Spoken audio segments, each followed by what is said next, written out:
Del Evangelio según San Lucas. Jesús, lleno del Espíritu Santo, se alejó del Jordán y se dejó llevar por el Espíritu al desierto, donde permaneció 40 días siendo tentado por el diablo. En este tiempo no comió nada y al final sintió hambre. El diablo le dijo: Si eres hijo de Dios, di a esta piedra que se convierta en pan. Le respondió Jesús: está escrito, no solo de pan vive el hombre. Después lo llevó a un lugar muy alto y le mostró en un instante todos los reinos del mundo. El diablo le dijo: te daré todo este poder y su gloria, porque a mí me han sido dados y lo doy a quien quiero.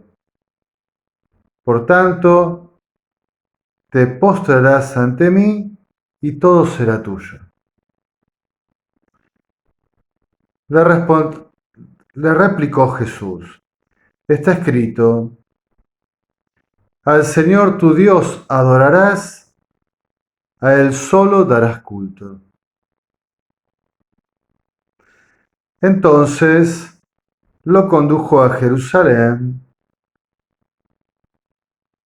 lo colocó en la parte más alta del templo y le dijo: si eres hijo de Dios, tírate abajo desde aquí, porque está escrito,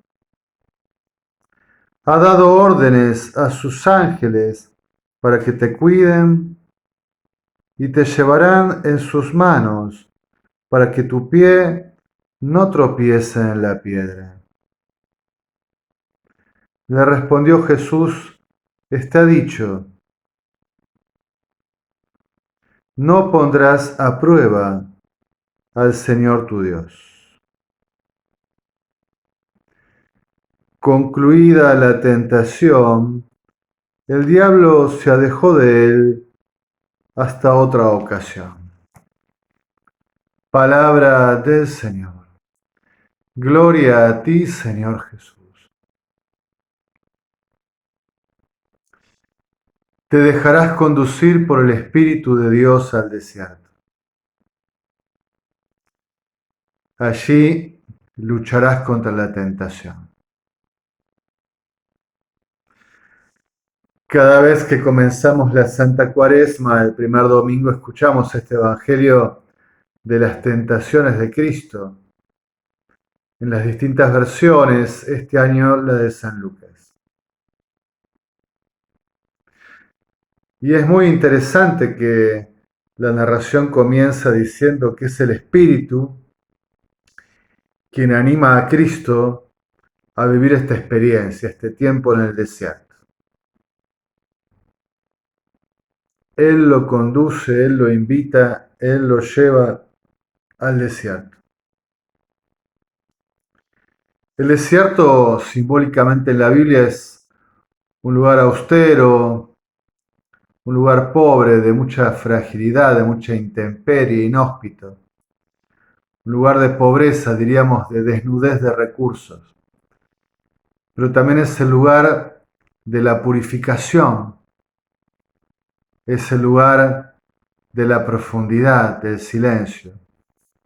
Es el lugar donde escuchar la palabra de Dios y hacer alianza. Es el espacio de la batalla por la fidelidad, el desierto. Y antes de comenzar su ministerio público, el Espíritu conduce al Verbo de Dios que ha asumido nuestra humanidad en todo menos en el pecado, a esta experiencia del desierto y de la tentación. Allí el enemigo de Dios, el diablo, se le presenta de tres formas distintas, que son todas invitaciones a alejar su ministerio, alejar su misión de la voluntad del Padre.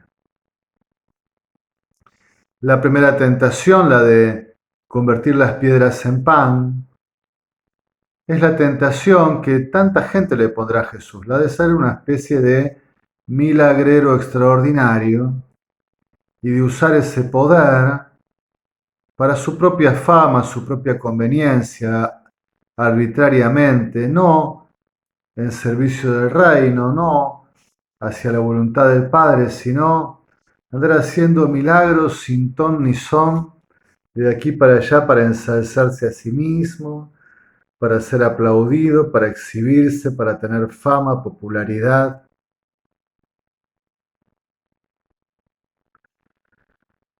Y Cristo antepone a esta tentación que no de ese pan de fama mundana vive el hombre, sino del pan de Dios, de su voluntad, de su palabra.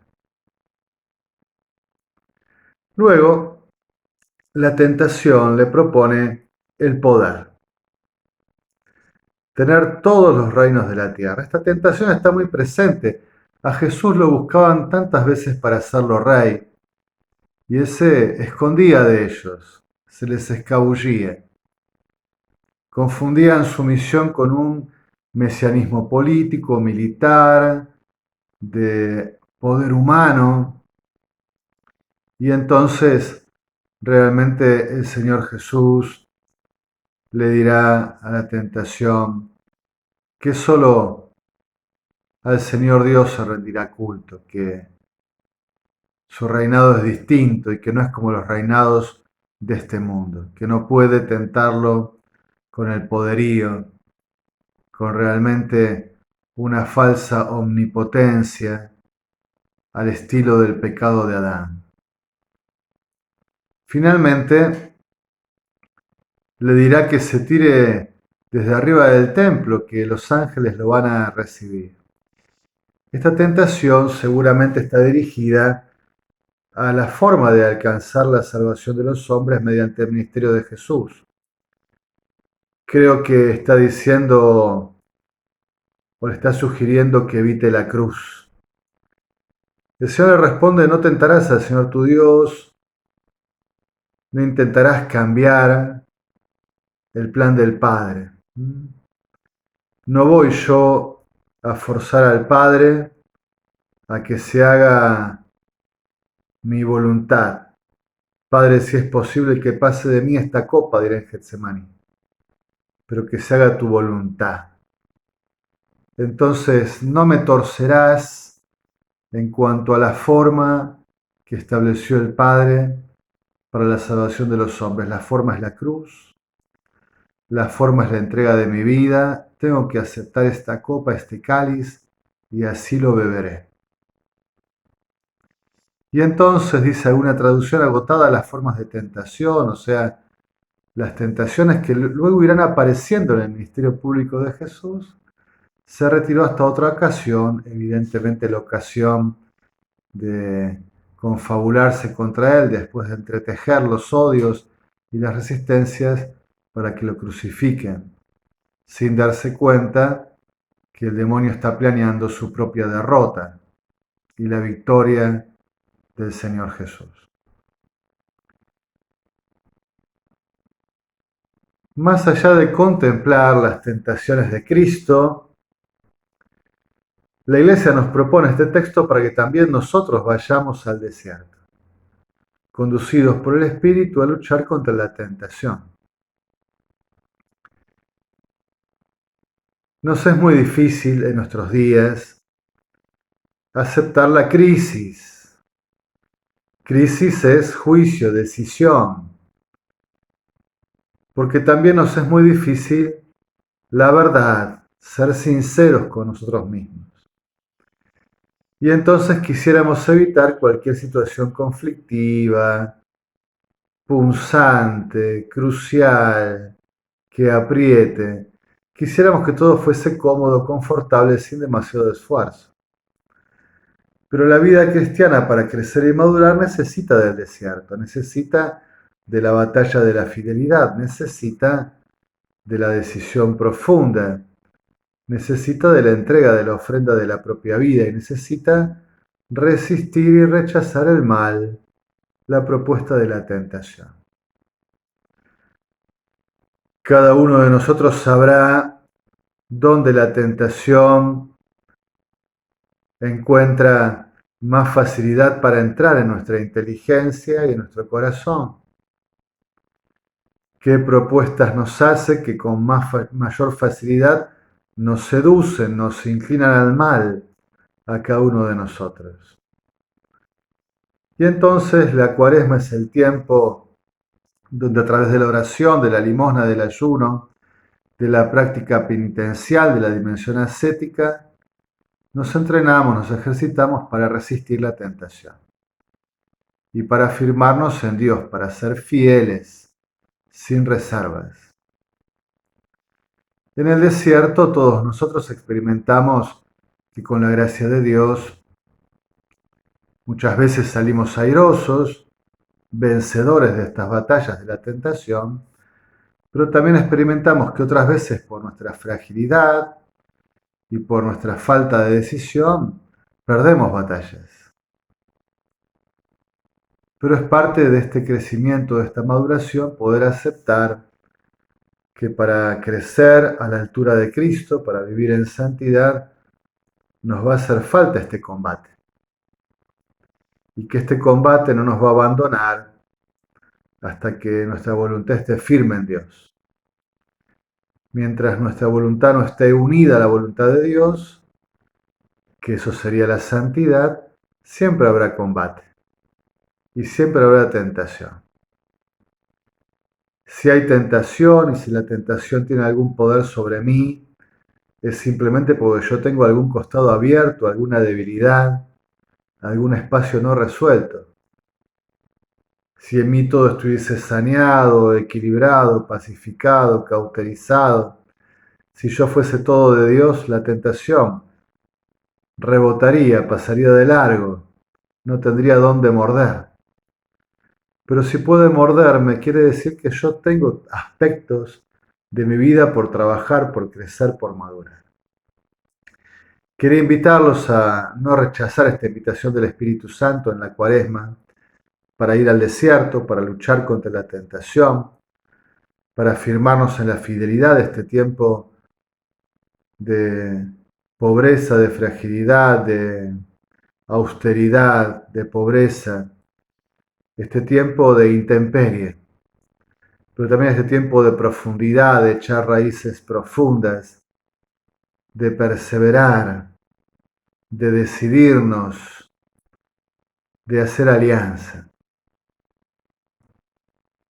El Espíritu, el amor de Dios manifestado en el Espíritu Santo, nos invita a crecer y a celebrar la alianza. Por eso el Espíritu que nos ama, Dios que nos ama, nos invita al desierto. Nos invita a la batalla para que podamos ya ser de Dios, para que el mal no nos pueda quitar de su presencia, de su compañía, de su amistad. Porque nos ama, nos invita a madurar, a perseverar, a crecer. Dejémonos conducir por el Espíritu Santo al desierto y con su gracia demos el buen combate contra la tentación para afirmarnos en la fidelidad a Dios y a su palabra. En alabanza y gloria de la Santísima Trinidad.